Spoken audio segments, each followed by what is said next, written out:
دادی سب سے آنکھ بچاتی ہوئی اپنے پرانے لکڑی کے صندوق کے پاس آ کر بیٹھ گئیں اور اسے کھولا۔ اندر وہی چمکتی ہوئی چیز ان کی منتظر تھی۔ کئی سال بیت گئے لیکن اس چمکتے ہوئے پتھر کی چمک ماند نہ پڑی۔ احمد انہیں دور سے آوازیں دیتا ہوا بلا رہا تھا، دادی دادی، کھانا تیار ہے، آ کر کھا لیجئے۔ اس سے پہلے کہ احمد کمرے میں داخل ہوتا، دادی نے فوراً سے صندوق بند کیا اور اسے بیڈ کے نیچے رکھ دیا۔ احمد کے والد فاروق صاحب دریا کے پار مچھلیاں پکڑنے جایا کرتے تھے اور پھر انہی مچھلیوں کو شہر کے بڑے بازار میں جا کر بیچ آتے تھے۔ اسی طرح ان کا گزر بسر ہوتا رہا۔ ایک دن احمد کے والد گھر سے نکلے اور پھر واپس نہ آئے۔ دوپہر سے شام ہو گئی، شام سے رات ہو گئی۔ فاروق صاحب کو گھر سے گئے ہوئے 4 دن ہو گئے تھے لیکن ان کا کوئی اتا پتہ نہیں تھا۔ احمد کی والدہ رضیہ بیگم اپنے شوہر کے انتظار میں کئی گھنٹوں سیڑھیوں پہ بیٹھی رہتی۔ 5ویں دن احمد اپنے والد کو ڈھونڈنے کے لیے گھر سے نکلنے ہی والا تھا کہ دادی کو اس پتھر کا خیال آیا۔ دادی نے احمد کو بلایا اور اس کے حوالے ایک پوٹلی کی۔ پوٹلی میں وہی چمکتا ہوا پتھر تھا جس کو دیکھ کر احمد حیرت میں گم ہو گیا۔ دادی یہ کیا ہے؟ بیٹا، آج سے کئی سال پہلے گلزار آباد کے باغ میں مجھے ایک بزرگ نے یہ پتھر تحفے میں دیا تھا اور تلقین کی تھی کہ ہمیشہ سچ بولنا ہے اور ایمانداری سے کام لینا ہے، ورنہ اس پتھر کی چمک ماند پڑ جائے گی۔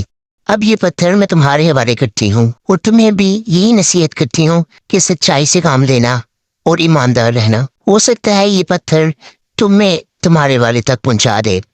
احمد اپنے والد کی تلاش میں گھر سے نکل آیا۔ اس کا گزر ایک باغ سے ہوا۔ کچھ دیر سستانے کے لیے وہ ایک درخت کی چھاؤں میں بیٹھ گیا اور اس کی آنکھ لگ گئی۔ قریب ہی ایک درخت کی اور سے کچھ بونے احمد کو دیکھ رہے تھے اور جیسے ہی احمد کی آنکھ لگی، ایک بونا چپکے سے احمد کی پوٹلی کی جانب بڑھا۔ احمد کی پوٹلی چمک رہی تھی اور تمام بونوں کو یہ تجسس تھا کہ جانے اس پوٹلی میں کیا ہے۔ بونے اس پوٹلی کو چرانے کی کوشش کرنے ہی والے تھے کہ احمد کی آنکھ کھل گئی۔ وہ بونا احمد سے چھپتا چھپاتا اپنے غار میں واپس آیا اور غار میں واپس آ کر ذوالزوم کو بتایا۔ ذوالزوم، جو کہ بونوں میں سب سے عقل مند سمجھا جاتا تھا، اس نے بونوں کو بتایا کہ یہ وہی پتھر ہے جس کی ہمیں کئی سالوں سے تلاش تھی۔ یہ سن کر وہ چھوٹا بونا ویزل پاپ بولا، ذوالزوم، اگر آپ اجازت دیں تو میں وہ پوٹلی اسے چرا کر لے آؤں۔ ذوالزوم نے اسے ڈانٹا اور اسے سمجھایا، وہ پوٹلی ہم چرا نہیں سکتے کیونکہ اگر کوئی بھی شخص یا کوئی بھی بونا اس پوٹلی کو چرانے کی کوشش کرے گا تو اس پتھر کی چمک ماند پڑ جائے گی۔ پھر وہ نہ تو ہمارے کام کا رہے گا اور نہ ہی اس شخص کے کام کا رہے گا۔ اس پوٹلی کو حاصل کرنے کا صرف ایک ہی طریقہ ہے کہ ہم اس شخص سے اس کی ضرورت دریافت کریں۔ ہم اس کی وہ ضرورت پوری کریں گے اور بدلے میں وہ ہمیں وہ پتھر دے دے گا۔ احمد اسی باغ میں سے پھل کھا رہا تھا جب ایک بونے نے اس کے دونوں پاؤں باندھ دیے اور اس کو کھینچتے ہوئے ذوالزوم کے پاس لے گئے۔ ذوالزوم نے احمد سے پوچھا کہ یہ پتھر تمہارے پاس کیا کر رہا ہے؟ اس پتھر کو ڈھونڈتے ہوئے ہمیں کئی سال بیت گئے لیکن ہمیں یہ پتھر نہیں ملا۔ اگر تم ہمیں یہ پتھر دے دو گے تو ہم تمہیں بہت سارا سونا دیں گے۔